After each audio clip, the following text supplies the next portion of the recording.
Good morning. Welcome again to Agriculture for Today and Tomorrow, where we promote smart solutions for greener harvest. I remain Daniel Black, your host, and this is a Media for Agricultural Development Program of GSAI. That's the Growth for Sustainable Agriculture Initiative. Today, it's a beautiful day in the city of Abuja. I believe wherever you are seated, it's also beautiful. Wherever you're watching from, it's also beautiful. I will be taking recent updates, recent trends in agricultural news today to just familiarize you with activities happening both at the national and at subnational level, all to further sustainable agriculture in Nigeria. So we'll just go straight into it today. First and foremost, we want to really salute the efforts that the Southwestern governors are taking towards achieving sustainable agriculture and food security. So the Ekiti government trains livestock farmers in the use of technology. This is very key. It's quite important because farmers need to begin to adopt technology. Technology is the way forward. Technology is the way of life. Communication now is technology. Security now is technology. Even education now is technology. So any sector that is not adopting technology into their modus operandi will naturally go extinct. So when Ekiti government begin to train farmers in the use of technology, I believe that is a move for the future. It says Ekiti state government has commenced training of livestock farmers on use of modern technology tools to enhance productivity and food. So because in agriculture you hear, especially in livestock farming, you hear thievery. Maybe you're doing a poultry and there are cases where you cannot account for your number of birds, you cannot account for your number of eggs, you cannot even account for the poultry droppings that you're also selling as a way of raising revenue in your farm. But technology comes in handy there with the use of CCTV cameras, with the use of motion sensors, and different technological advances that can help you curb the menace of insecurity, the menace of unscrupulous elements within your farm. Of course, technology will also even help you to do a background check. You don't need to pay the DSS so much money or the security agency so much money. With just a background check on social media, you can have a peep into the persona of the kind of person you're bringing on board. You can have an idea of his belief system, of his way of life, and the things he values, and that will guide you on if you're bringing the person on board your project or not. So this is a very big kudos to the government of Ekiti for what they are doing, training livestock farmers in the use of technology. Even beyond security, we are also talking about the whole farm management. There are now technological advances where sensors are used to feed livestock, and then this feed is administered at quantity level, at level that is needed. So if you have 10 pigs and you have an accurate estimation of the quantity of feed these pigs eat or the quantity of water these pigs uptake within a period of time, you can time your sensor to provide this feed within this time, and that reduces drastically wastage of feed, wastage of water. It also reduces unhygienic situations where these wastes now extend and turn to contamination around the farming environment. So beautiful innovation. We'll now move on to the next, and same Southwest farmers in Ondo, Ekiti, Osun lament death of skilled laborers and cost of input.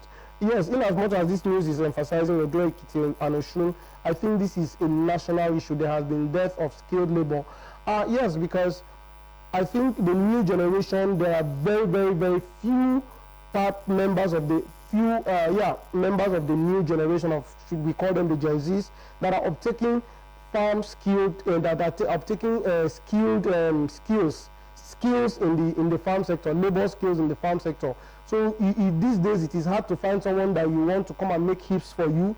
It is hard to find someone that you say, come and weed for me. In fact, the women that still do weeding, manual weeding in the villages, in the rural areas, they are now hot cakes. They now book them ahead. If you do not book on time, you will find out that they will say the whole of this week, oh, I am in so-so person's farm. The whole of next week, I'm in so-so person's farm.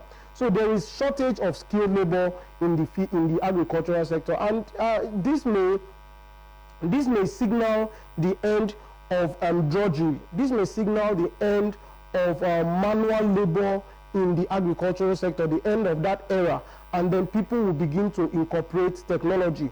People will begin to use their tractors, will begin to use their tillers, will begin to use different technologies for these operations. Like inspection now, drones can now do inspection. Drones can now fly over 100-hectare land over a time frame and do give you inspection. In fact, these inspections will be authenticated with real-time data analysis. It is analyzing the photosynthetic appearance of your crops and telling you the nutrient deficiencies. It is analyzing the soil nutrient composition of a particular area of your land and telling you what needs to be supplemented in that soil per time. So you find out that you do not need, at some point, you may not need real-time farm managers again. All you need to do is sit in your home, set up your drone, and it will fly over your farm. If you want to position it every 2 hours, every 3 hours, as the timing as you need.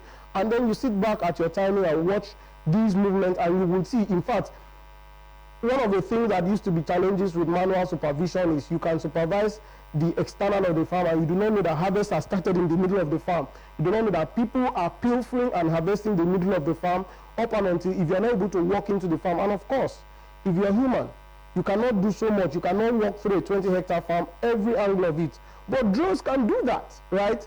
And drones are also now even carrying pesticides for spraying. They are spraying also. So I think this is the end of manual labor. And then, so we, instead of employing manual labor in the farms now, we will start employing people that can drone pilots. We will start employing Agric drone pilots. We will start employing tractor operators, and of course tractors, where we are now having AI-powered tractors.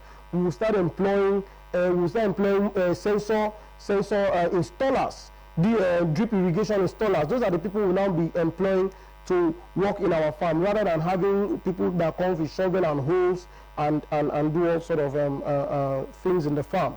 All right, so we move on to the next news. Okay, let me just do a quick alert. Farmers in India have expressed concern over the death of unskilled labor and the high cost of inputs. High cost of input is another big challenge currently facing in the agricultural sector, where inputs have skyrocketed by over 200-300%. Fertilizers that we used to buy at 11,000 are now currently being sold at 50-something thousand. Chemicals that you previously bought at 2,000, at 1,500, or as the case may be, are currently being sold without any apology, without any sympathy, are sold at 10,000 naira. A chemical that was previously sold at 2,000 is now 10,000 naira. So the cost of input has gone so high. And yes, we may attribute it to the inflation going up in the country, but I also think that some of these costs are also borne by government policies as to importation, importation and policies, the tax on them. Government has tried to give some tax relief, some duties, importation duties relief to some agricultural inputs. But I have noticed that the main challenge on the ground is interpretation of these laws. There are some inputs you bring, and the customs people will tell you this is not just an agricultural input. You can use it beyond agriculture. You use it in industries, and then they begin to classify your imports into an industrial use, not an agricultural use, and then force you to pay what naturally you should not have paid. Parts of greenhouses are imported and should be declared as agricultural input. But most times we have situations where you are forced and told these parts are used by plumbers, these parts are used by this, and then they force the farmers that are importing agricultural parts for greenhouses to pay so much. And then, of course, these things will keep on rising. So it is important that we look into these too. Now, the third news we would want to talk about today is FG, federal government inaugurates Southwest Regional Office for Agric Training. It looks like we are focusing on the West today. Of course, they have for a long time been a very, very silent agricultural hub. The whole western part of Nigeria have been thriving in terms of agricultural produce. So finally, we have government, that is the Agricultural and Rural Management Training Institute. An agency under the Federal Ministry of Agriculture and Security has inaugurated Southwest Regional Office to conduct trainings. And I think this is key. This is very timely because the paradigm has changed. The modus operandi, the way things are being done in agriculture has changed. And then there is need for intentional training. In fact, it is a whole unlearning and relearning process in the agricultural space. if we must get it right in the agricultural space, if we must achieve the essence of the emergency, state of emergency that was declared by the president in the food and in the agricultural sector, we cannot continue to do things the way that we used to do them. So we need to begin to have changes, and then these trainings are intentional. Farmers need to be clustered and trained, just like the current training that GSAI is holding for food safety in agriculture, where over 1,500 farmers are currently being trained. These trainings are key. We cannot underestimate, or we cannot overemphasize the essence, the relevance of training, retraining farmers. We cannot say we know it, because virtually everything, every process, every method in the agricultural space has changed, and there is a need to begin to bring our farmers up to speed with the way agriculture is being practiced globally. And the final news we'll be taking up here is Minister tasks NIHOT. NIHOT, that's the Nigeria National Institute of Horticulture, on the need for accurate data on commodities. NIHOT, the National Institute of Horticulture, has over the years been churning out data as to production hubs, as to prices, as to where you will find these things at different price levels and at different quality levels. So NIHOT had taken it upon themselves to be producing this information. And then the Minister for Agriculture has informed them that their information are key to certain investment decisions. They are key to certain agricultural decisions, and it is important that they take the analysis of this data quite serious, turning out accurate data. If you tell us that if we go to Lagos State, we will find this commodity, it should be accurate to a highest degree. If you tell us that this is the price for this commodity at any point in place, it should be accurate to the highest degree, because agriculture is a science, and science is a data-backed sector. You cannot work in science without having data, without having information. So NIHOT, I think this is a very, very timely call to action, that NIHOT needs to ensure that they give accurate commodities information. So he has charged the institute to work on making greenhouse affordable to farmers.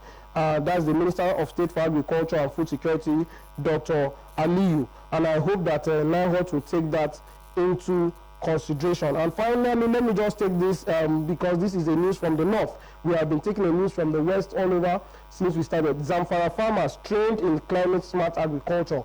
Yes, this is done by the Zamfara State Agro-Climate Resilience in Semi-Arid Landscape. This is Agric, a World Bank project in collaboration with Health Standard Concerns Organization. HESCO has trained farmers on climate smart agriculture. This is very, very key, because right now climate has changed. We are all aware of the climate change situation going on globally, and it is important that farmers begin to adapt, farmers begin to adjust to these real-time changes and understand how they can adapt their processes to ensure maximal productivity in their farm. If they continue to farm the way they used to farm, we will be having issues of drought, issues of flood, issues of pest and disease management affecting these farmers. So a big kudos to Agric and HESCO for initiating that training for Zamfara farmers.